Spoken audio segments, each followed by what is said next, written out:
Hello and welcome to the Townhead podcast after an absolute demolishing in Dalymount Park. I think it's probably the only way we could discuss it. A 5-1 humiliation with a George Kelly hat-trick. It couldn't get worse. Oh yes, it could. We've now got players sent off. Another suspension in our defence. We already don't have enough defenders. I don't know how we're going to do our next game. Look, to discuss our next game, we have Gally, Pingu, and I think Steph could be knocking around somewhere. Yes, Steph, how are you? Shocking. Shocking. How are we? Yeah. Lads, who wants to go first? How do we even sum that one up? Shambles. Shit show. That's all I'm saying on it. Anything else beginning with S, Gally? Silly billies. It's I don't know what to say. I think we were on here for a minute before we came on, and Shell shock. it's just we said here last Friday night, didn't we? I think my staff might have said it. We're liable to go out here on Monday night and get beaten 5-6. It was tongue in cheek, I think, but I don't know. I really it's just as well we're live on video that people can actually read the reactions, because if this was just audio, this would be awful. It's just. I'm not on video though. I'm waiting to just get the pins that I had stuck in my eyes during that second half and pulling them out one at a time. So it's just, honest to God, lads, I don't remember it being that bad. I know we got bet 7-1 back in 2012 at our worst, or what was perceived as our worst. Tonight was just atrocious. Do you know what I mean? Like it's a game. It's a game you would think we should have got a result out of coming in from the high after Friday night. To go from that, a performance like that, and put in a performance like tonight is just. I think every one of us are speechless. Like what? We literally are. What can you say? You know, it's just terrible. So when I say what can you say, I suppose the question is, Steph, can you give your detailed opinion there on it? No, just like they should have been on the floor like after the Pats game, and we should have been on a high. But I think I said the other day, it's easy to get up for the Rovers game, and then you're going away to Bohs 2 or 3 days later, and it just felt like, do we have to play this game? That's like Bow maybe 1 or 2, and I'm not even going to name the names because he'll all slag me off. But it looked like, we conceded early, and then that was it. Just throw in the towel. Look, this game's gone. We'll look towards Friday or something. Like, it was just, there was no good points to take out of it. Like, nothing. Everything was horrible. Like, terrible. I don't know. It's hard to put into words. Like, I think we're all angry over the performance and the. I think there's, like Gally said last on Friday, said that we rode our luck at times against Shamrock Rovers. It's a couple of those ones that hit the post and that could have gone and could have been a different result. Tonight just proved exactly what can happen and does happen. And you know what the sad thing is when you look back on it? Like we could kind of go 50-50 with the Rovers match and say, yeah, but we rode our luck and we got out of it. I think we got exactly what we deserved out of that game. Yeah. I don't think we played well at all. We looked unorganised. We looked a shadow of ourselves that played against Rovers. It's like, I don't know if the players didn't want to get up for it or whatever was going on, but they showed absolutely zero commitment. I see more balls go over the bar in that game than I seen in a Loud match before. Well, actually, probably Loud probably wasn't the best description. That's Carry. But do you know what I mean? It's absolutely shocking how any of those players can say that they put in a shift. It will be beyond me, because none of them deserve to be wearing the shirt after that sort of a result. I hope they all come out and apologise for that, because I just think that is, when you're down in a bad place, the last thing you need is a result like this. You shut up shop. You don't get absolutely hammered out of it. Yeah. But I just think it showed an ineptity within the team that they wanted to continue to play and play poorly. We had a chance when we brought even on Junior, but we took McMillan off. Go play 2 up top. Yeah. Why, I don't understand why you wouldn't try to change your formation, try to change something to do with the team. We just changed like for like substitutes all over the place. Back to our 3 substitutes rolling on and off again. It's to use the cliche, we took 1 step forward on Friday and we've taken about 7 steps back. You know what I mean? It's just all the goodwill, and there was a lot of goodwill came out of Friday night's game, and there was a lot of positivity among the supporters after the protest went off peacefully for the most part and things like that there. Yeah. And then to have tonight, and you only had to go on any social media at half time. You didn't even have to watch the second half, and just the animosity that's just there towards the club right now it's just like, I think we said it a couple of weeks. It's at breaking point, and I'm just glad that result didn't happen Friday night, because if it did, and there was a protest outside, even if they'd gone home, they wouldn't be too long getting back up to Oriel. It was. It's just it doesn't like, and I think I said it after the Finn Harps game in our private chat. It doesn't feel like Dundalk FC are watching, and that's the saddest part of it all. Even, and I don't like going back to 2012 or anything like that, but even when you watched them back then, it still felt like Dundalk. It just doesn't feel like our club anymore. And that's the part really that I'm finding sad about it. I haven't a clue. I haven't a clue what to say. Like I'm disgusted. I'm annoyed. I'm upset by the result. I think that's the thing. I think a lot of us are really upset by that, because we were holding Dundalk to a certain standard, and the players to a standard who wore the jersey. And I think that's the real sad thing on this. That like where have we gone wrong on this year? Like, the players that we've let go, how many of them now have come back to haunt us in one way or another as a club? Yeah. Now, you could say, but Georgie Kelly was, where would Georgie Kelly fit in behind Hubin and McMillan at the moment? He probably would be third. But I just feel our transfer policy in particular this year has come back to bite us massively. We haven't invested in the right caliber of player. I think that's the word I want to use. Not whether they're a good player, it's the caliber of player that we brought in compared to what we've let go.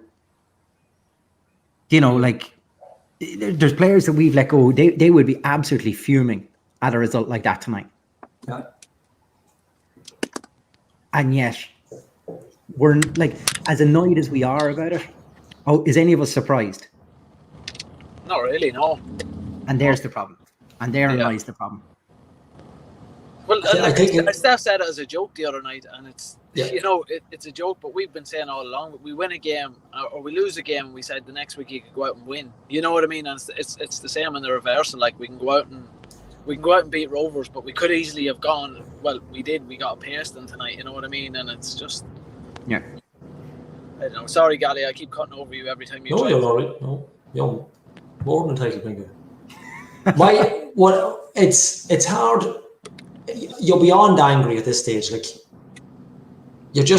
I think you're just fed up now. That's like, I think we'll just come back to what you said, Chris. Like, where I went wrong. Like, you'd have to wonder, did they underestimate? So if Filippo made this, I know not to go back too far, but if Filippo signed all these players, was he completely sidetracked by Europa League football, that he didn't realise how good the League of Ireland actually was? Yeah. Did he think he was bringing in players and completely underestimating the league? Like, we signed Junior and Peter Cherry. Correct me, are they the only two from League of Ireland we signed? Is there anybody else? Well, Junior was there. Cherry. That would have been League of Ireland before like, I don't know what the policy is. I don't know what. Now, look, having said that, we sat here at the start of the year and thought these players were good enough, but I honestly don't know. I don't know where, like, Jim Magilton and Stevie Mack are sitting on the sideline. I don't know what. Like, they're probably saying the same as us. What do we do here? Like, the next 2 weeks. So you get a game Friday, and you have a break. if they don't get a manager in, I don't even know if a manager can do any different, but something has to change in this break. Like I said a couple of weeks ago, we mightn't get fourth. We're not going to get fourth. There is not a chance we will get fourth this season, unless by some miracle somebody comes in that. I used Mark Rossiter's words here a couple of weeks ago. When Stephen Kenny came in, he galvanised the squad. He galvanised the squad to think, right, you're playing for the boys down the street, you're playing for the lads in the pub to come up and watch, you're playing for the fans, you're playing for the season ticket holders that are in their 80s and their 90s and they're coming here since Jim McLaughlin's years. You're playing for that jersey that Martin Lawler wore, that Tom McNulty wore, that the late Tommy McConville won plenty of stuff with them, Keely. Mm-hmm. But that's what they need. I don't know who that person is, but that's what's going to be needed. Even just to finish fourth, which is, and even at fourth, we'll steal it. We'll completely rob a fourth spot if we finish it that high up. It's just, it's frightening. And I don't know what to do. Not that I know what to do, but I don't know how it changes with that current group. I don't know who comes in, if they can do anything. I just don't know. I know, like you said at the start, we have a couple of injuries. We've Shields now who's going to be suspended. Dan Kelly, I think it was Dan Kelly icing his ankle or icing something on the sideline, was he? No, that I might have hit. He was icing it last week as well after the Rovers match. So. But it goes back to silly things like we heard a couple of weeks ago on a different. I think it was Reggie on the podcast that James Talbot was offered to Dundalk. Is he James Talbot? Yeah, sorry, and didn't fancy him. Like, is it because he was League of Ireland? Is it because we're going bigger than League of Ireland apparently? Like, I don't know. I really don't know. Just a quick look down through the comments, and here's a couple of people's descriptions of the performance tonight. Spineless, horrible, grim, shambles, absolute shambles, and a shit show. I just had a quick 2 seconds look. That's the general. Grim is a word that probably sums it up completely. Grim is like we can joke and say, it's a bit of a sham. It's a bit of a. Are we giving away on tonight? Have we a mug left? We shipped 5 goals earlier on in Dalymount. That's enough. Is that not? Yeah. I was going to say if we're giving that away tonight, why don't we give away to whoever has the best description of that performance? We give them a mug. Yeah, we give them a mug. There's a mug. We give them a mug. Right, we'll give them a mug. I wouldn't make Vinny DeLuca make someone a pizza for a man in the match for that game. No. There's definitely not. Look, this seems to be, and I suppose it's coming down to now. A lot of people are saying, what sort of manager? Tiernan Quigley has put it there. What sort of a manager will put their neck out at the moment for how we're performing? And that's a valid question. And that's the thing. That's like, we hear there's loads of people in for the job. There has to be somebody that's good enough? Is it a thing that they want to go to a certain level? Is it a management team? Do they want to coach? Like, is a manager going to come in and bring a load of coaches with him? Because Giuseppe's still there, so is he going to have to go? It's look, I don't envy them. I really don't. Like, I like Jim Magilton with all his experience. I don't know. I'm sure he's thinking, what do we have to do? I'm like, is the training can't be that bad that they're going to like if they're producing what they produced tonight in training, he wouldn't put them on the bus. They wouldn't get a game. Like so. Yeah, it has come up in the comments that it just seemed like they got themselves so well up for the Rovers match. And this seemed to be, like, to be fair, I did hear Magilton on his post-match comments on Friday said they were going to come back in the next day for training, but only gives you 2 days really training in between. Now, it's the same for every team, so you can't say it's something specific for Dundalk. But do you think, was there something of coming off that Rovers result that has led to this one? It shouldn't. Yeah. But I'll let Pingu come in there if he wants to come in there. Sorry, I don't know if he said it. Sorry, what was the question again? I'm glad you're paying attention, pal. No, I just said, I wonder if the highs of the Rovers result has led to something of this that we, not that we didn't keep our eye on the game But do you think that we thought maybe the intensity levels, maybe like we said maybe that Rovers weren't as good on the back as they've shown previous. Do you think? Yeah, I mean, We thought that same level of performance would get another result here, but Bohs clearly just kicked on and went, well, look, we're better than that. Yeah, I think a lot of it is right. We look at the result on Friday night, and everybody was buzzing. The players were buzzing. You look at Dickie Kelly's interview, and he says we have to kick on now. Yeah. And in previous eras, no matter when that was, you get a win like that, and that ignites your season. And then they just went out, and we've been saying, and when I say we, I mean us, all supporters have been saying, let's have a consistent team. Maybe not do it 2 days after your last game. Yeah. When you have a lad like Kelly coming back from injury and things like that there, you might want to maybe make a couple of changes in a game like that. And look at all the players were a sham tonight, so I'm not putting all that on the current management staff, but just if it was me and you have those games just back to back like that, you would anticipate at least a couple of changes there, just to freshen things up. And I think I just again, like, I just don't know what to say today at all. Like, it's just I've never seen a Dundalk team who struggle with form like that and get a good result and then go out the next game and go back to square one again. We've never seen that. I mean, was it 2016 or 2017? Stephen Kenny was a 3-0 loss or 3-1 loss to Sligo, and then they went on this unbelievable run. And we got this result against Rovers, the standard bearer right now in the league, and we can't even beat Bohs, who are struggling as well. It's just there's just like every week there's just something just not sitting right with me just about the whole situation, and it's just pissing me off to see it like that, to be honest. Yeah, I think that's the thing. Like, we're all hurting after a result like that. I think if it just had been a closer affair and we looked like we were putting up something to it, I think we could all take it. But I think it's when it's a lackluster. Shane Kerr just commented in there, outworked and outclassed. I think that's a fair. Yeah, and like we can talk about how bad we were. Both were excellent. Like, Georgie Kelly, you can keep Ward when he come on. Like, I still say Keith Ward can play at our at our club. Like, I know we're not in the best of form at the minute, but I still say he can play higher than Bohs. That's no disrespect to Bohs.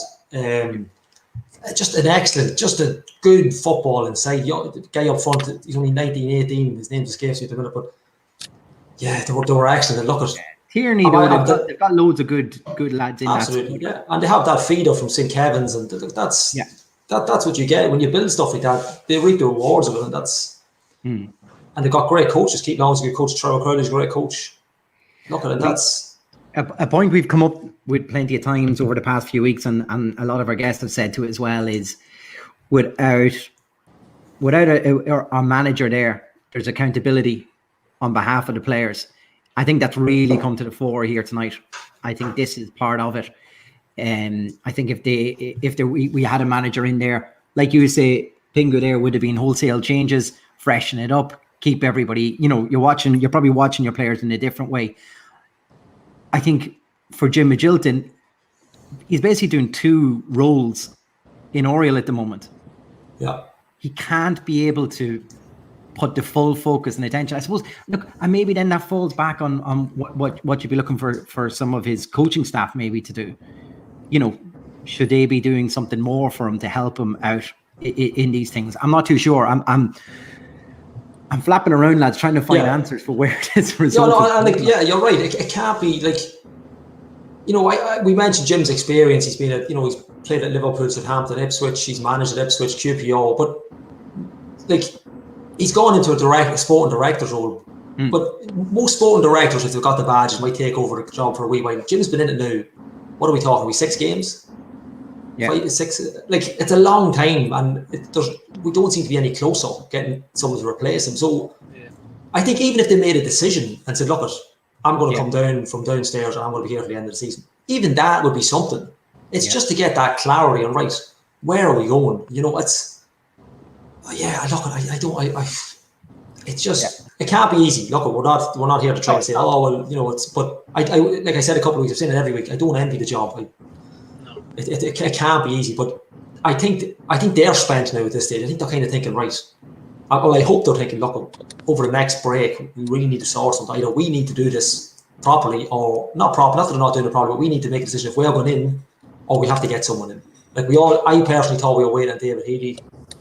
I don't see any roots from that coming, but I don't know. All the CVs are in. There has to be somebody. There has to be. Or maybe they've asked and they don't want it. Look, we don't know. Come here. I wonder is there any goalkeeping coaches have their CV in as well? Because if there is, I wouldn't mind taking a look at it.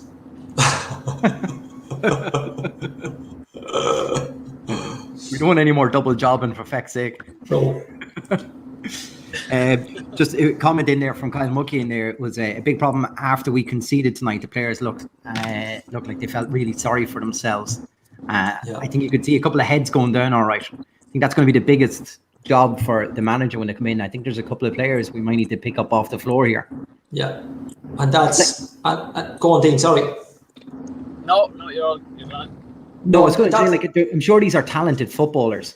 Oh yeah. You know, and I don't doubt the quality in the players, but I think it's a bit of man management is now needed to get the best out of players. And that's what we mentioned last week. With, you know, I know people probably laughed at me when I was talking with Jim McGilton, you know, obviously I wouldn't offer him the job, but I mean, from a man management point of view, he could be the answer. You know, we talked about, like, for instance, if we need a man manager at the end of the season, a Roddy Collins team doesn't go out tonight and get more than 5-1 after beating Rovers on Friday night. Do you know, like, because they're managing a certain way, and maybe there's something, because Jim came up from downstairs. Maybe there's just that kind of, not tension, but maybe just a look at, he's not actually the manager, so, you know, there's a bit of shortcoming there. Like you said, no accountability. I don't know. I think that's it. Yeah. It's just, it's got to be sorted. It's got to be sorted. It's the number one priority. Sorry for everyone who's commenting. There's actually just too many that I can't get to. I'm probably way behind where people have commented so far. Although Ian Sharkey has said, I think this is all one word, on fucking Jesus unbelievable. Tonight. That sums it up. That's about. That'll be on our next mug. Yeah. Big hashtag. If we could get that in a wraparound on a mug for Ian, I think we're on to a winner. We're on to a winner there. I think what we'll do, look, we won't go on for, I suppose, the length that we normally do on a show tonight. Midweek, we're back again on Friday. Again after another Friday. So I think what we'll do is we'll bring in our guest tonight. So our guest tonight is, sure, plenty of people would know him in town from different ventures, let's say, around town. But definitely if you're anywhere near the McAllister's bar area in Bridge Street, and improving Bridge Street as we go, doing fantastic work with the unit, and now up in Oriel Park as part of the, Paddy, would I be right in saying part of the marketing strategy areas for the club at the moment? Would that be a fair description? Yeah. I don't know whose idea it was to come on tonight, but we're glad you did. There's never a good night, Paddy. Yeah, probably Stefan, because he's barred from Bridge Street. You know? Yeah. So look, like, you know, I know a lot of the lads who and lassies who kind of follow the podcast and stuff. So I suppose I'll just give a quick background into kind of what we do. So like you mentioned, Chris, we have McAllister's down in Bridge Street, and that's part of our make Bridge Street great again, and we're getting plenty of crack out of that, and that's going well. And a lot of the lads who go to Oriel, know there's a couple of buses run out of McAllister, so good part of town and stuff. So the marketing business we have is the unit, and all things marketing, graphic design, and we work in some different industries in different parts of the world. And then through that business, we have obviously the relationship with Dundalk, and we have the consumer brand, which is Irishify, and I'm sure we'll talk about the new Superfan in a few minutes. So our kind of remit in Oriel, I suppose they're like So Dundalk FC are a customer essentially of the unit. So, and we're responsible for commercial activities, soon to be community activities now with kind of COVID clearing up, and also kind of marketing initiatives, and that would be, working with Gavin and Jerry in the kind of content and I suppose kind of press team. So it's broad, but it's kind of narrow enough that we can kind of take our piece, focus on that, do that very well, so that it doesn't really matter, I suppose.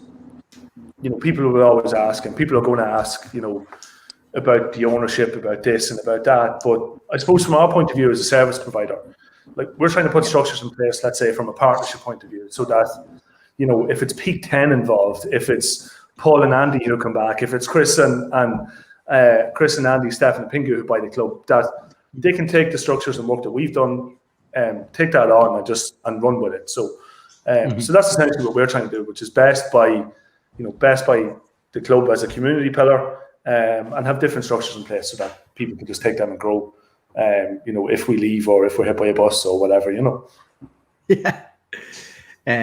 So I think probably people around watching the club, I suppose, from afar on social media, and that will probably know you guys best from the partnerships that you're forming with a number of companies around the town as well.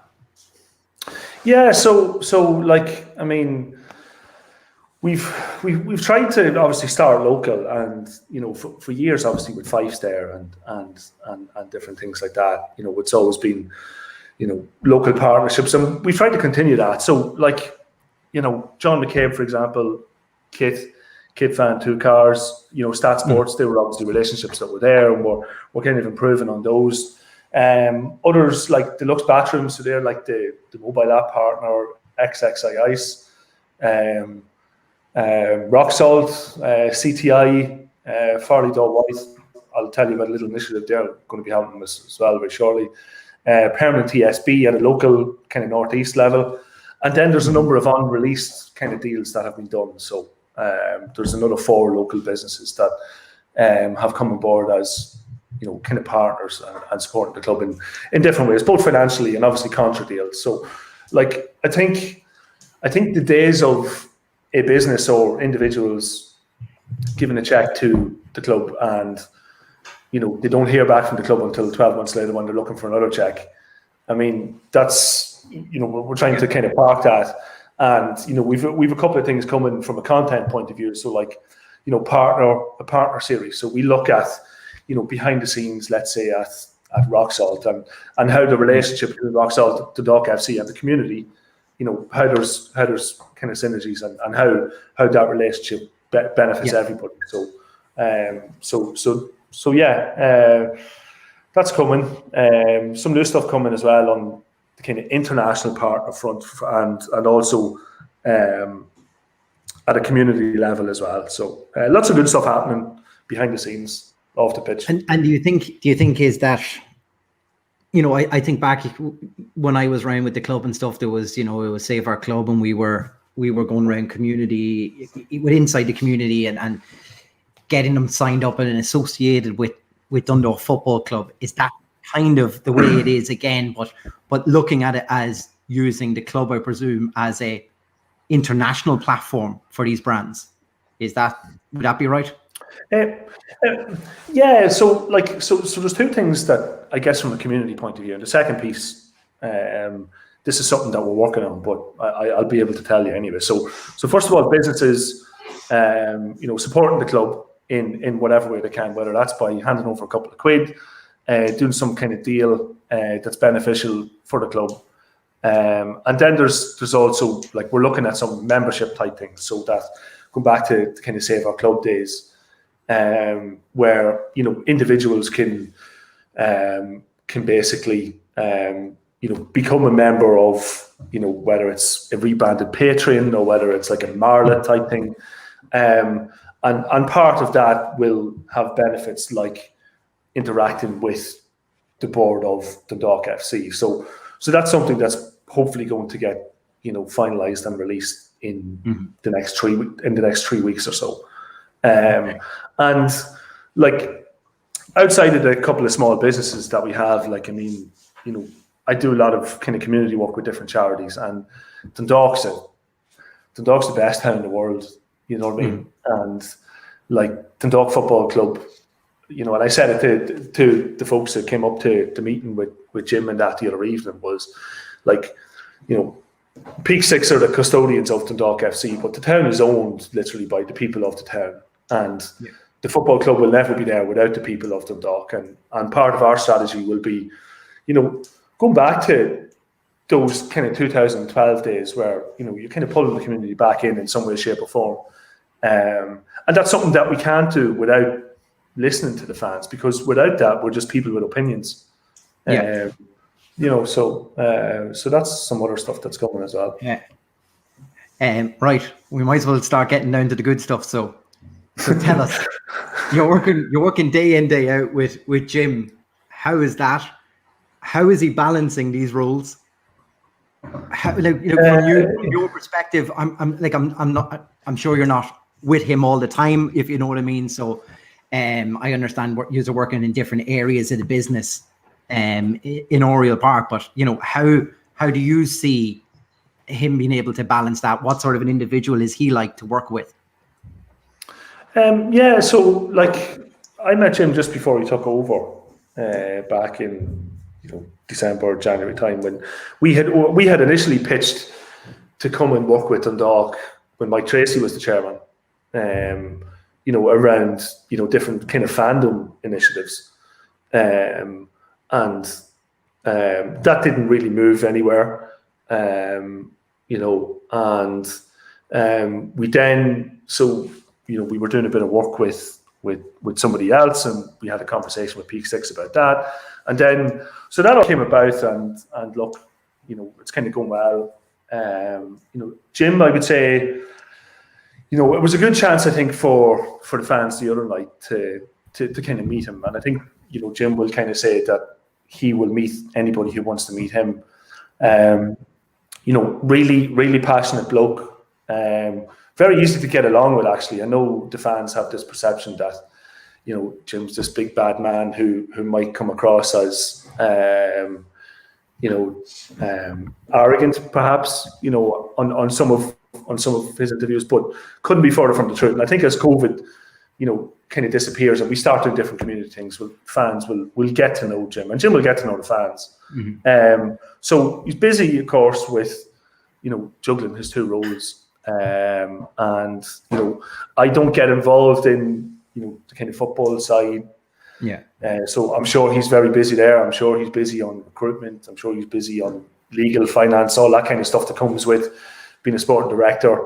But our remit is very much, you know, commercial, brand, community, and, you know, I don't be sitting on his lap every day because we have our own office in the middle of the town. But, you know, kind of being Oriel, we have somebody working in Oriel full time, and then there's 8 of us on our side, on the unit side, who be kind of feeding in. But yeah, Jim's a really good bloke. I'm sure he'll come on the podcast if you ever want to have him ever on it. But and I'm sure he's probably not too sure I'd be allowed to put the comments up if he came on at the moment. It would be the problem. Is there any way we can block them comments out? No, definitely not.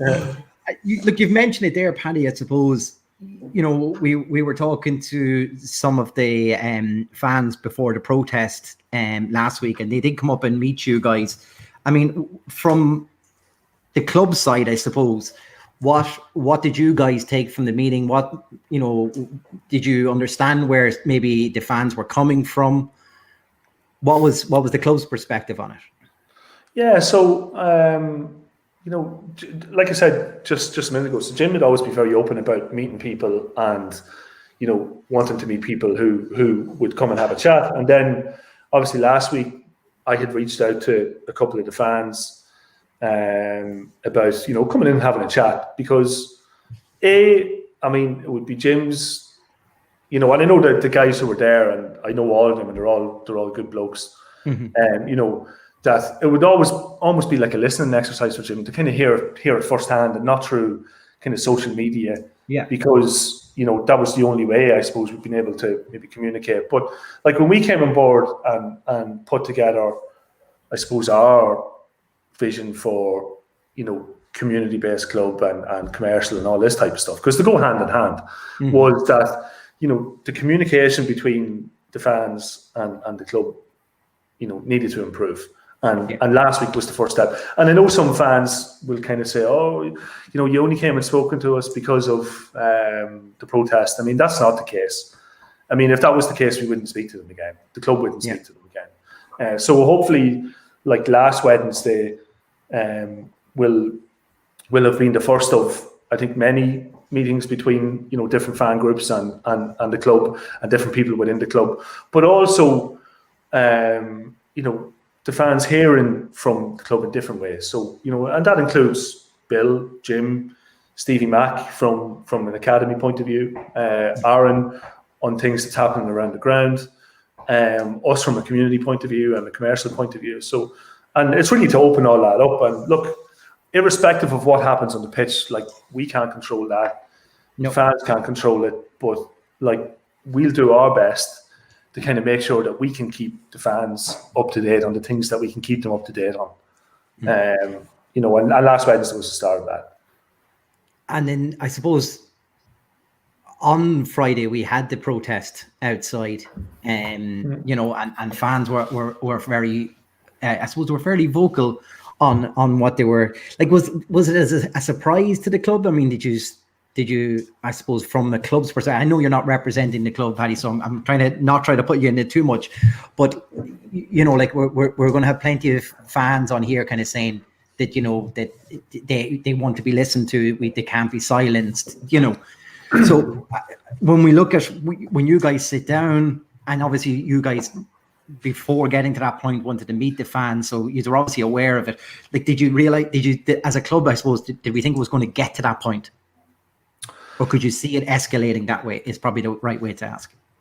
I don't know, really. I mean, no, I know this is in your remit, Paddy. So of course, No, look, look. It'd be unfair to be asking you for comment from the club, but I'm just wondering, just in and around the club at the moment, because I think that's the biggest problem, Paddy, is with COVID, people aren't around Oriel Park. They're not chatting to anybody who's anything to do with the club and bending an ear or somebody like with it normally. So all these issues don't lend themselves well. It's a horrific scenario, I suppose. And probably linked to some of it. Yeah, look, and that's absolutely 100%. I mean, do I think that it got to a point where the club were surprised? I don't really know. I mean, I think as fans and as individuals, if they feel right, or if they feel that, they need to protest for something that they think is wrong, well then, absolutely go ahead and do that once it's peaceful, which it was the other night, other than a bit of handbags, I think. So that was Gally when he was up. Yeah. I know. I've seen him behind the mask. But like, I think, and the fans are to continue protesting. Like, all we can kind of do is, hope that on the field improves and strive to make things more open, more transparent, more community based off the field. And I'll tell you about a couple of little things that's happened there, and that's all we can do. And if if there's different fan groups, like the lads in the stand, or the girls on the town end, or the lads in the shed, if they feel that some of them need to protest because they don't like Bill, they don't like Jim, they don't like me, they don't like somebody else, I mean that's their right, and that will always be their right. And irrespective of whether we agree with them or disagree with them, I mean, you have to respect them for that, because and fair play to them. And we had Jane McDermott on here before, and we only talked about on Friday. So the announcement of 2 SLOs now, that's a good step from the club to kind of start bridging this gap and getting these issues sorted before it escalates to protests, I suppose, is it? Yeah, so they, I think, kind of Stephen and Jane, so that was done about 4 weeks ago, just with different things that never got announced. So yeah, that'll be good crack for them too. But I think Baptism fire now, isn't it? yeah, but like two very important roles, like to kind of be the bridge and to to establish because whether there's an official supporters club or a Shedside Army supporters club or a Stan supporters club or the McKevitt supporters club, like it doesn't matter. There need to be whatever way they're formed and how they're formed and who the members are of each of those organisations or whatever they want to be. They have a right to communicate with the club, and that will be the bridge between Stephen and Jane will be the bridge between those and the club. And then once that's all formalised and set up on the supporter side, we can then kind of say, look, we will meet on a 6-week basis or an 8-week basis, like whatever works best for both sides, because it has to work. It has to work for both sides. This is a two-way So those roles, Paddy, would be you would be hoping that those roles would be set up on a regular basis to consult with fans. That's the idea of that role, really, is it? Absolutely, 100%. Yeah, and they'll work with different parts of the club, like Burnsy, for example, who's been there for 10 years doing fantastic work in the community, and there'll be some great stuff coming from him soon. So yeah, like I mean, it's all about now, that kind of transparency piece. And I'm not saying that there was never transparency or with Peak 6 being there or before Peak 6 or whatever. What I can just say is this is what's going to happen in the future, and we can't do what we want to do without local businesses, without fans, and that's they'll be crucial to our success as a service provider, really, and the club's success as a community pillar. Yeah. The one thing, look, we're all looking to get back to Oriel, and hopefully that won't be too far away now. Hopefully we'll eventually be getting fans back in. I think one thing that most fans are wondering is if there is any ground improvements at the moment that you're aware of or over anything, or are we looking at anything in the future? Yeah, so I believe there's an announcement on Friday from the FAI about the return of fans. So, I think that's going to be positive. I don't know what the number will be in terms of, will it be based on capacity, or will they let 100 or 200 or 300 in? I don't know, but I think it's coming on Friday from kind of what I've heard. But so the ground, like I know, like volunteers gone by, sat on, ground redevelopment groups and stuff like that. So again, I'm hoping that by Friday week there will be a group of kind of business people, politicians, club people. And I said to the lads at the meeting the other night, whatever fan group is set up, whether it's a chairperson or an elected representative of the supporters group, is invited to sit on the kind of ground and facilities kind of redevelopment strategic group, to work with the FAI, to work with the local councils and what have you, to redevelop Oriel Park. What I will tell you is that, like, match day experience, so obviously singly institution of Dundalk, and hopefully those guys are going to stay in Oriel, and I think they will. But it's to kind of improve the match day experience. So again, we can't dictate whether the team is playing good football or whatever, but we can kind of say, well, the choices for people in terms of what they eat or what they drink will be better. So that's why Rock Salt came in as a good food partner. XXX Ice, they'll be doing some of their premium hand roll ice cream. That was a nice drop. What's to be said for another premium hand roll ice cream partner? Do you know what I mean? There's a gap in the market for another one, surely. I know, and so that will give fans more choice in and around the ground. And the Lily White Lounge. So we've been talking to Guinness and Heineken, obviously through our own experiences with having the pub down in the greatest street in the world. And we've been talking to them about helping improve the quality of the product in the Lily-White Lounge, in terms of putting in a new cold room, upgrading the facilities, and just giving that an all-round better experience. The plan is that hopefully when COVID tips on, that we'll try and get people into Oriel earlier. So whether that's things like fan forum stuff in the Lily-White or Q&As. There's a million local legends, like Tommy Nulty and all them good people around the town. Or podcasts. I was going to say a million podcasts. And get people into Oriel earlier, give them a good service, comfortable settings, good products. So they're handing over the money, they're getting good stuff back. Go out and watch the football, eat some good food, walk in with Q Kangaroo, hopefully, to be able to, with COVID restrictions, we would assume that people would have to sit in their seats and not congregate in an area like the town end to get a bag of chips. So we're hoping that somewhere we can, bring the food to the people, basically. I sounded like fucking Jesus Christ there. bring the food to the people. Yeah, loaves and fishes. But don't remember Jesus and pre-mold ice cream, mind you. So premium sandals incoming.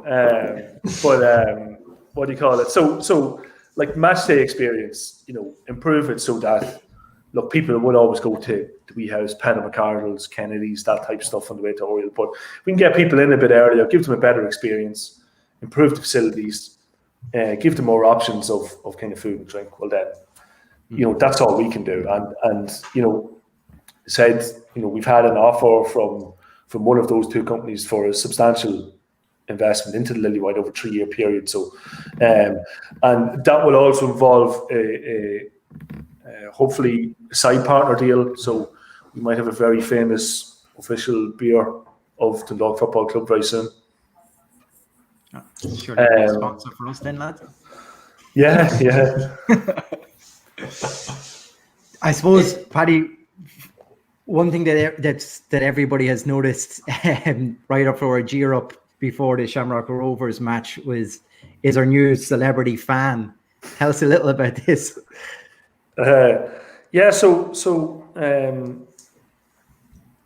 Funny, I posted about a bit of gear, jersey, hat, masks, all that kind of stuff, because he's on kind of the Irish Fight stuff, and we're doing a wee bit of other stuff with him, and we have another piece of Irish Fight coming soon. It's like a fandom type thing where these guys can monetize their, what they've done creatively and all that kind of stuff. But so sent them over the stuff, and the first one, we gave them a kind of rough script, and that went down well. That was good crack. And then on Friday, I was up at the very back of the stand, at the very back, up against the wall, so the lads couldn't see me protesting, so they couldn't call me names. I was hiding, and like there was 5 minutes to go, and I was like, fuck, because he had sent me a WhatsApp earlier asking if we were doing something today, because he was following the game. So he texted and said it's 1-1, it's something I can do. So there's a good lad who works with us called Alan Gernan. He wrote a couple of football books, and he knows Stefan there. Good lad, Al. And very well. Yeah, I texted him. I was like, Al, because will you send us a quick script? So I sent it back to Vito, to which his response was, "You're a fucking script writer. This is brilliant." Now I was like, I can't take any credit for that. That's all Alan's work. And then we put it up on Twitter, and it literally it blew up. It just blew up to the fact that we were getting phone calls today for people looking for Vito to be the brand ambassador. You still haven't got back to me on that. Yeah. So permitting COVID tips on again, I keep saying that, but so he'll be coming over hopefully before the end of the season to a game to Bridge Street to do some other stuff. So So yeah, that was good crack. So he's legitimately a fan though. It's funny because I had sent him an email earlier to say, look, there's a couple of companies who are now interested in doing something with you in Ireland, and so that was grand. So I left the office earlier and I was going to meet my sister. She was giving me a lift home. And I was on WhatsApp and she's like, oh, who's on the phone? I was like, oh, look, it's fucking Vito from The Sopranos. So she nearly crashed the car laughing, you know what I mean? But is there any chance he'll take over as manager? No. Yeah. Got your badges, Paddy.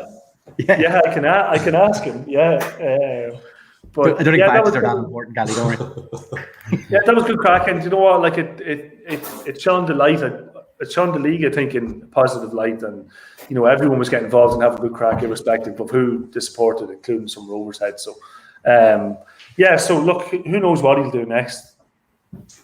He might even make a wee appearance on the turn end.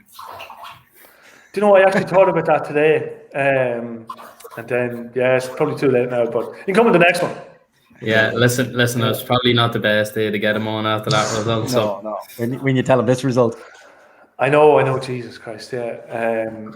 But yeah, so there was something else I was going to tell you. I know it's gone from me. Sorry. But yeah, so look, I mean, like I said, all we can do is kind of say to the fans that, you know, from our point of view, and I nearly went to work for Dundalk, so I was living in Gibraltar in 2013, came back 2014, and you know, I think Andy, Paul, Kieran Bond, those guys were involved, and they offered me a job to come work for them. So it nearly happened. And Steph, it was around the time of your stag, I think, in Barcelona, when, you know, we just couldn't agree on a couple of things, and it never happened. But you know, so it's nice to be involved. You know, this side. I mean, I've been a fan. You know, maybe not so much in recent years, but like I remember going to Cove when Trevor Anderson was involved, and you know, I think we went down more for. I think we were 15, so we went down more for a session than the football. And I think the players were actually caught in the drink that night as well. Down at Cove, there was some ruckus, I think, but snuck out of the room, so they snuck out of the room, yeah. So and then we kind of been involved, like, you know, when Peak Six came over, we ironically sponsored the first game that they were involved in, and you know, people will ask, are Peak Six the right people to be involved in Dundalk? I don't know the answer to that. All I can say is, since we went in there in January, you know, when we've looked for support for any initiative like the Bohs friendly that cost a couple of grand, there was no problem.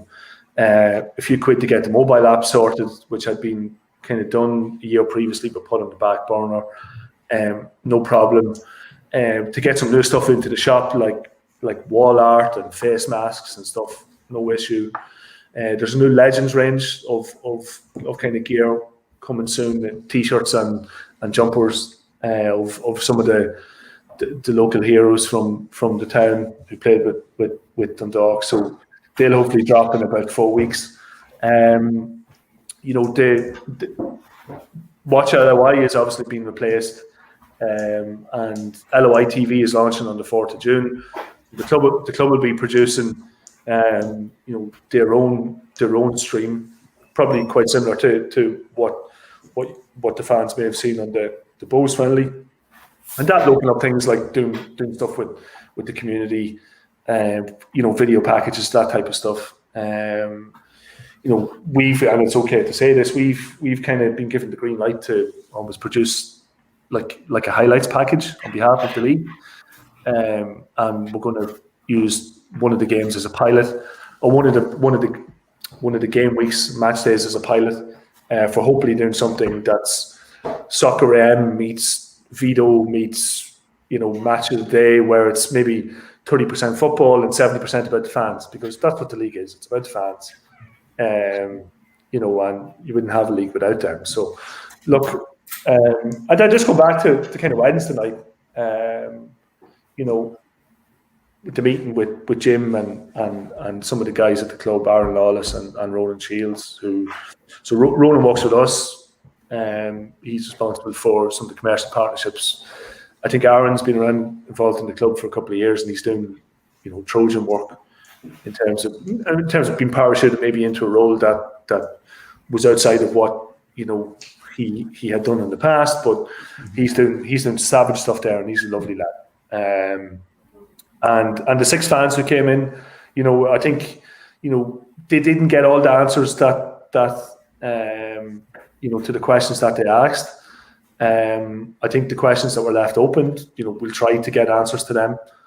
And I think it was a good kickstart to kind of say, look, here's a line in the sand. Here's where we start. Let's work together to bring it to wherever we want to bring it to, because there's lots of good brains within inside the club, like Jim, sport director, obviously Aaron, Ronan, Ailish, even to the lads down on the pitch, Jimmy and John and John. But again, without input from the fans, without input from supporters groups and stuff like that, we're just people who we're doing the best that we think we can do. But there's lots of good brains around the town, and it's all about pulling that together now and kind of all rowing in the one direction. So that's something that I'm looking forward to. Is there any other plans, Paddy, for another meeting in the future? So I think the takeaway was, get the supporters group set up and formalised. How many of them there is, I don't know. Once that's done, I think immediately after that, let's have a meeting, and let's figure out together how this all works in terms of how we communicate with each other, because the club knows how to communicate within the club. Supporters clubs know how to communicate within themselves and what meetings they will have. But I think how do we do it together? Because that's the most important piece, and that will be something that once they're formed, hopefully in the next 2, 3, 4 weeks, that just kind of hit it head on and say, look, this is what's happening. Tell us who you want to sit on the redevelopment of facilities group, and that may or may not include, like, look at the Grammar, for example, plan an application for 5,000 seater stadium, across the road from Tesco's there. I mean, why isn't there a conversation about that, or some kind of synergies between? I'm not saying that that's what's happening, but let's explore those and see where maybe different clubs or different organisations can kind of work together. Yeah, and from a club's perspective, Paddy, do you think, like, you do believe that there's, what's the right way to put it? I suppose they're happy to take on board the influence from the fans in some way.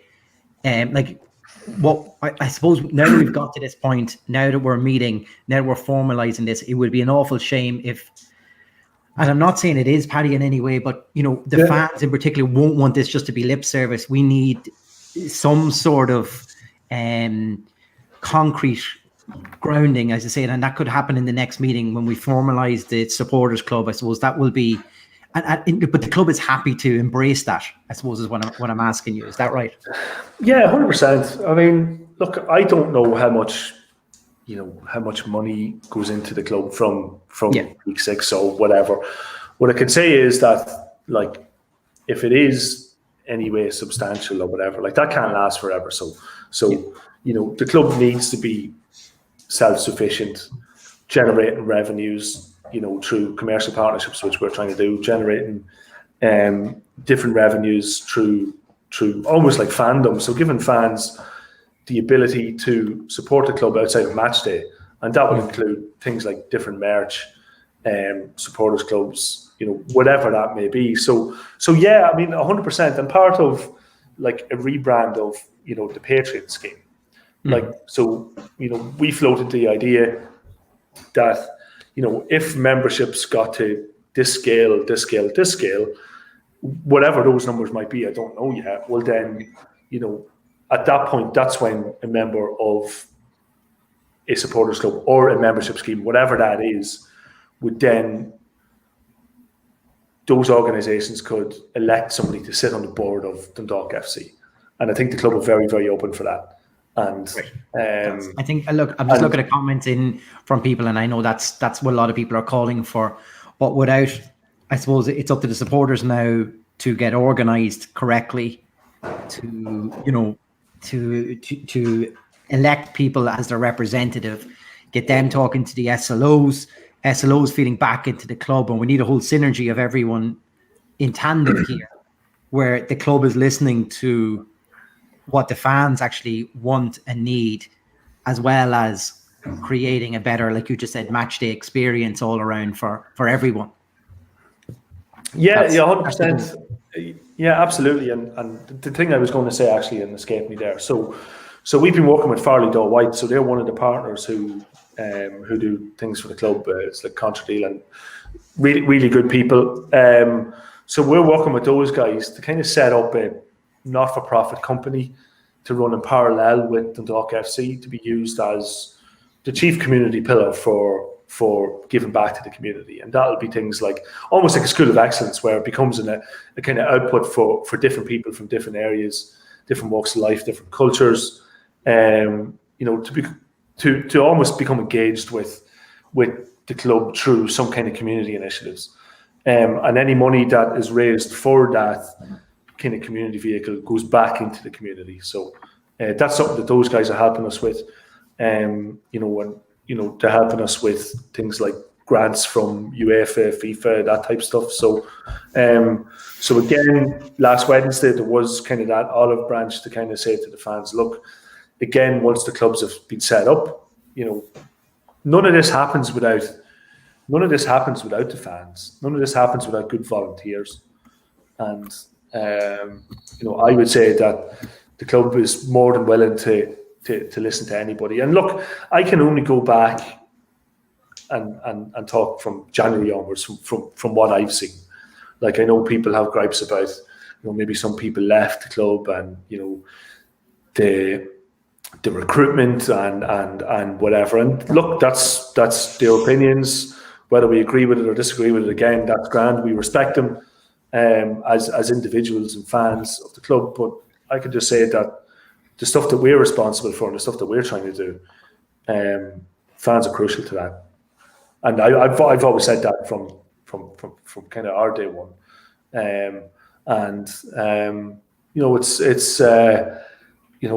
It's about putting kind of tangible things in place. So partnerships again.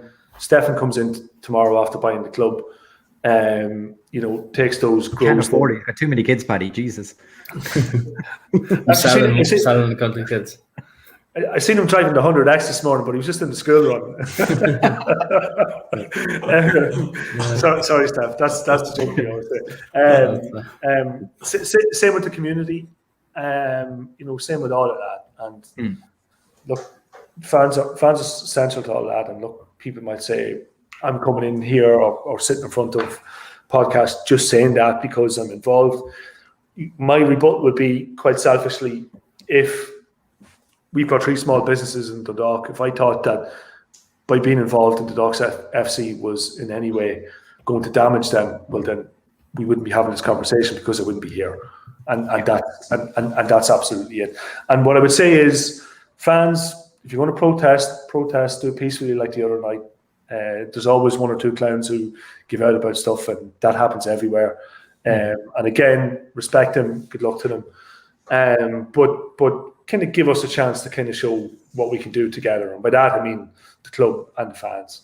And if in 6 months, things don't materialise, we'll then kind of say, yeah, Paddy, you're full of shit, stick to making video ads. We pay this back for you. Ads. Yeah. delete. Yeah. Paddy, I think it's, we've had fans on, we've called for, bits and pieces at the club, and it's important for the club to get some sort of response back. So look, we really appreciate you coming on here tonight and being candid with so much of what you're doing and your interaction, I suppose, you had with the fans as well. So it's good to hear what the club thought as well, because it's, that seems to be the biggest issue. Like I say, because we're not up there, people don't know what the club's reaction to the meeting was. So it's good to get that there from yourself. The invite's always there from anyone at the club, always to come on, and we want to use this whole podcast as an outlet for fans, for the club, for everyone to voice concerns and feelings, and just so we're all pulling in the same direction. So look, we just want to thank you for your time tonight, Paddy. Really do. Wish it was a better result. So get another video quick for Fridays. I think it's pretty much what we're saying. We need something stat here. So look, what do you call it? Yeah, look, it's great. And like I said, if there's anybody in particular who you would like to come and sit on the podcast, like, drop me a text, and look, I'll extend that internally. Look, you guys all know people in there anyway, so if there's anybody who you want to talk to, just reach out, and I'm sure they'll be more than happy to come on and have a bit of crack. Yeah, I think 100%. Paddy, it's just important that, like you said, Paddy, just building the bridges and opening up the communication between fans and the club. I think there's a lot of angry fans out there. He's probably touched on it before I come on, but it's just about, if we all row in the same direction, then it's only going to be positive all around. I think like we've went up to matches together when we were still in school, watching David Ward and Gary Haylock, even though you might have thrown abuse at him at some stage for missing a chance or two. But look, you have an understanding. You're from the town, so it's great that you've even come on here to have a chat with us, sort of open our eyes to a few things, and hopefully we can get our house in order, like you said.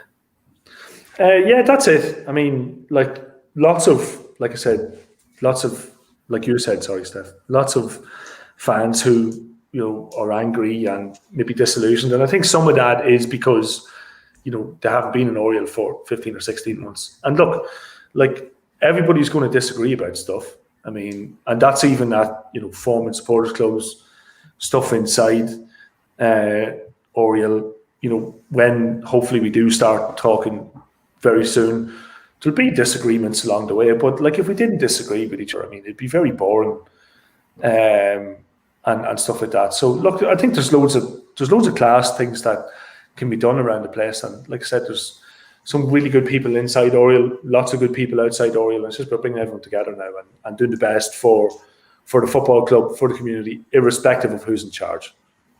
I think you shouldn't have said you'll see who you can get on for the club, because everybody wants Bill to come on now. So when you're ready there, Paddy. Yeah. Bill, are you ready there? Yeah. So look, lads, if there's anything ever, look, hopefully we'd be having a pint in a revamped Lily White Lounge with a live podcast would be great, Paddy. With a live podcast and stuff like that. So look, if there's anything I can do anytime, lads, give me a shout, and see you all down Bridge Street soon. Perfect. Paddy, thank you so much. Thanks so much for your time tonight. And like I say, you're more than welcome on any other time. Yeah, cheers, lads. Bye-bye. Cheers, man. Thanks, Cheers, Paddy. Finger, you're allowed to talk again. Was he on a ban? I don't know, he must be. Everyone wondering where he's gone. Yeah. It's interesting. Look, I think it was important to get the club's perspective, and look, Paddy is involved in a different aspect of the club. I know we're predominantly about the footballing side, and the results of the pitch, but I think it was important to try to get that. Let's find out what the club think. We're all about the fans on this. Yeah, we've called for a supporters club from episode 1 nearly on this, and I'm so delighted to see that starting to happen and get off. He did mention that the club are open to some sort of dialogue for ourselves. Let's get that done. Let's get that organised now. There's links here in the comments to people that put in earlier on for the new supporters club. I suggest anybody interested at all, or anyone who is angry about how things have been run at the moment, get on and have a look at that, because this is how we change, this is how we influence what's going on higher up. Exactly. I was in work earlier, and so I never got to watch the game, but I was listening in to Adrian Taff and Flano on LMFM, and he gave it a good push, and he gave the website and links and text, even a text number you can text. So look, if there's people out there that want to support it, get involved quickly. Like, I'm sure we'll have links to it as well. And there seems to be massive interest in it already. The numbers of was a tweet out earlier. I don't know exact numbers. I think Andrea is looking after it. So we just need everyone that wants to have a say, just get involved, and the more numbers the better, because you'll have a wide range of people from the town end to the stand to the shed, everywhere. You need a voice from everywhere, and they all need to get together and get everything sorted, because I think it's going down a bad place at the minute. Yeah, There's a lot of Andrea's people angry. Andrea's just on the comments there. So they over 200 registered so far. Yeah, exactly. That's brilliant. And she just put up a link there again, guys, on Facebook. So we'll share that across all our socials then as well. Like ex-players, like Darren Meenan there. Look, Darren Meenan straight in. Yeah, there's Darren is in. Like, so this is like Darren's not even local, and sort of the club sort of grips you. We had Rossi on a couple of weeks ago, and he was at the club for about 2 seasons, and now he's a Dundalk fan. That's how much of like the club just grips you when people leave and they still have the association with the club. So look, we need to get everything sorted, and hopefully this is the way forward for it. I was crying, like we're crying out for from episode 1. Gally's going to chair the thing. Dino's coming in as his vice. So look, with his white teeth. And just on Paddy there, Paddy, if you're still listening, Castle Bears are looking for a jersey sponsor, so I want to give you a shout out with the unit. We get us all in the kit. Yeah, exactly. It's great to hear. It's great to hear from that. They've got some great ideas. It's look, and I know people are angry at the club. Yeah, and they're angry about how things have been run.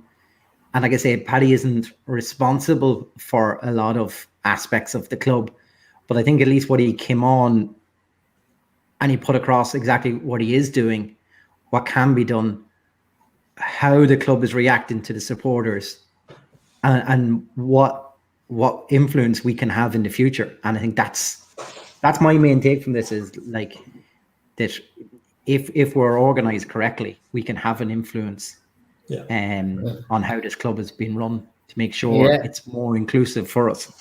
That's like what you see stuff happening, or you hear things coming out, and it's like pissing off the fans basically. So whereas you have somebody that's actually here in the town that can portray that back to the club to say, look, you don't like stuff like the boys going up to watch the game on the wall, and next to all there's blockages or whatever it is. Like somebody with common sense there would have said, like, needless to piss off fans there. Yeah, exactly. Yeah. Stuff like that, like that's in the club to go, look, why are we doing this? What are we going to get out of it? We're only going to piss off the fans and turn people against us. So you need somebody in there, someone with a voice. I know there's a lot of angry people, but fair play for doing a peaceful protest. And I know there's a lot of people. And I'd say there's more. Yeah. Massive. Like, I know massive Dundalk fans didn't agree with the protest as well. But look, everyone has their own opinion, and I don't mind having a protest once it's done right and peacefully. Yeah, so and it seemed to be done right, to be fair. Yeah. I know, like, I don't know, but I'm not even going to mention the silly wee stories I heard about it. But that's why Gally was up, was it? Yeah, Gally with his mask on. Yeah, throwing flares at people. But look, like, aside from that, this is what should be in a supporters group. Is, like you say, people are coming from different aspects of Oriel and where they are, and not everybody had to agree with the protest. But what we have to agree in, and I think everyone did agree, is the current status quo is no good. So we need to change that, and that's the key part. Yeah. We can't leave it running as it is, because we're not being included as fans. So how do we change that? That's where we have to go. At the moment, and from the club's perspective, they're saying if we can organize ourselves correctly with a board, with elected members, we will have a stronger voice in the influence of the club. Yeah.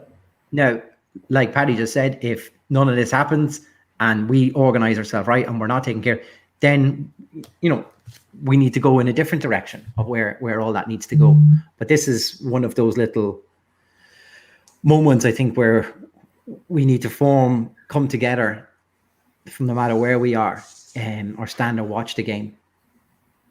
and have an influence on the running of the club in the future. That we're not in this scenario where we feel alienated from going. I'm done. That's me. Yeah, no, we said the last. I think this season it'd probably be a turning point.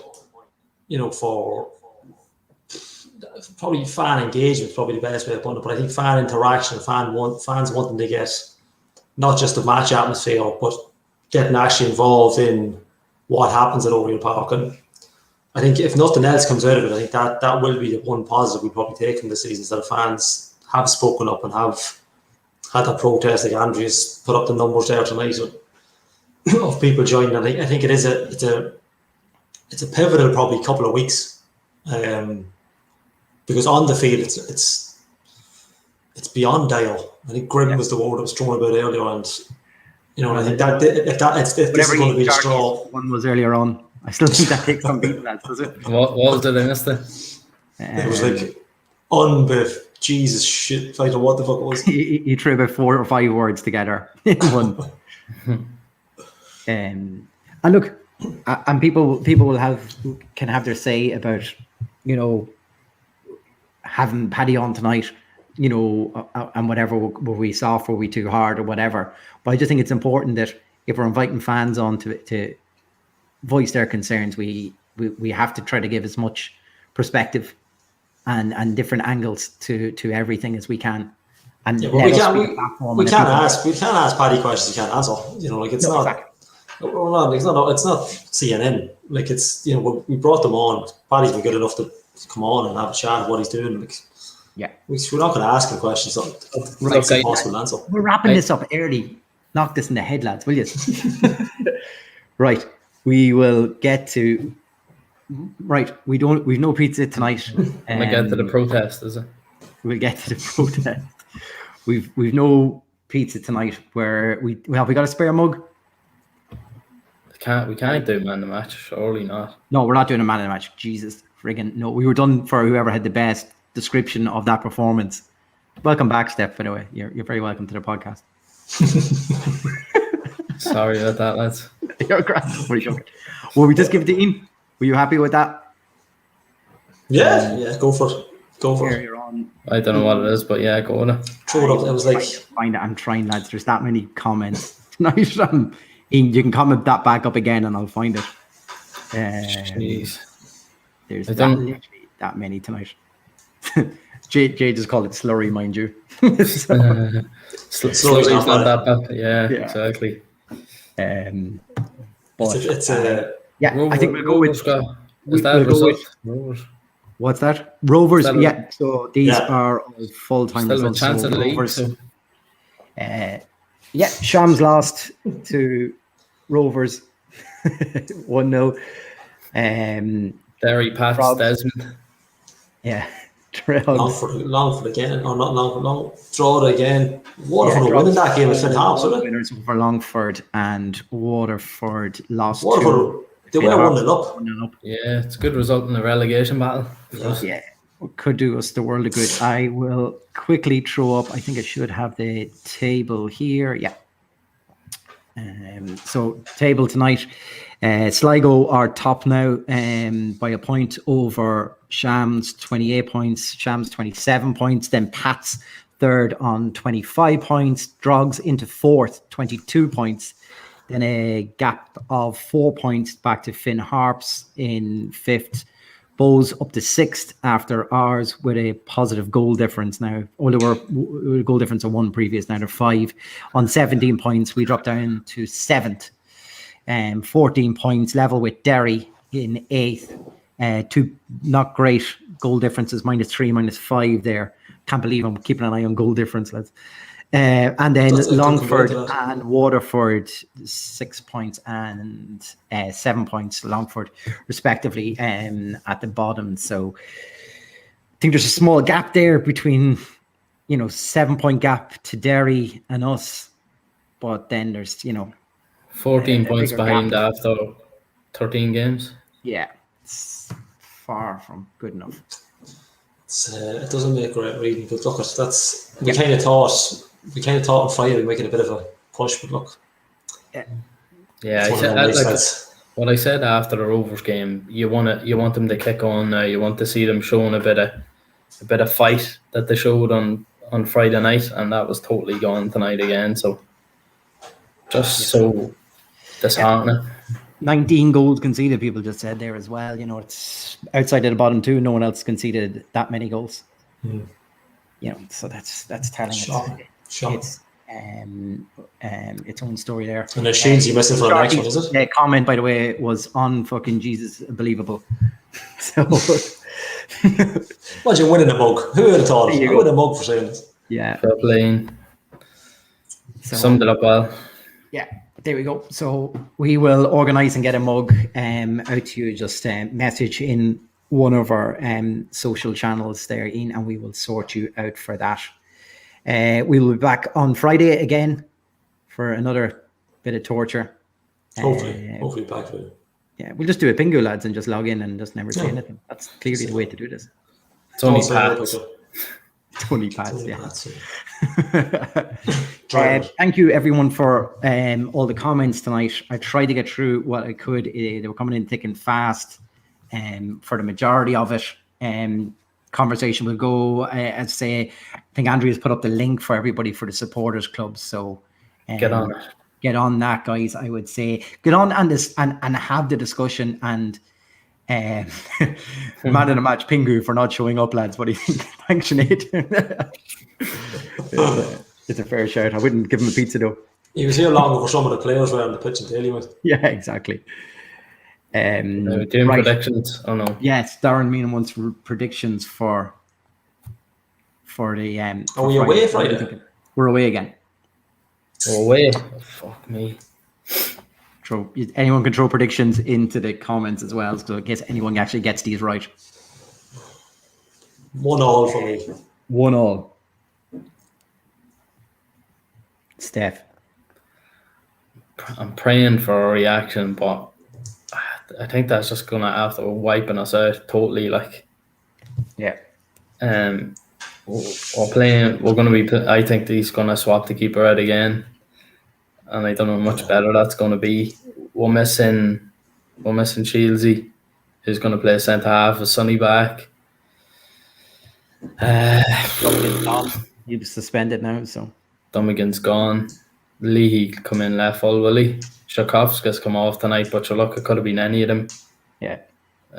Most of the comments coming in: 2-0 Pats, 2-0 Pats, 2-0 Pats, 3-0, 3-1 Pats. So, well, again, that was the most optimistic prediction I've given all year. 1-1.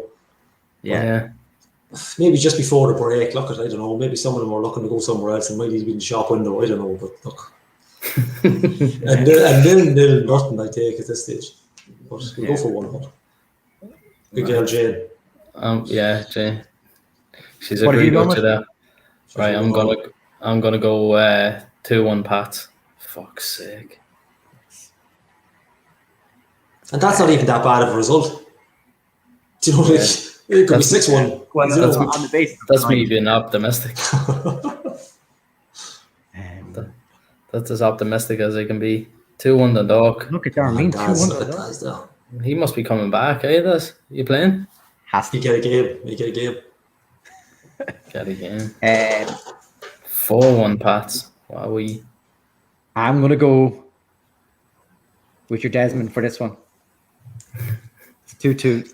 2-2. Desmond 2-2. 2-0 up, and we're gonna throw it away. That's What do we record that? Make sure you get that wee snippet. Get that wee snippet, and make sure we have that bit. Yeah. Well, I said 1-1 for the Shams game. Listen, if Fido comes back in with another video, another one from Paddy. I'm gonna change my prediction before kickoff.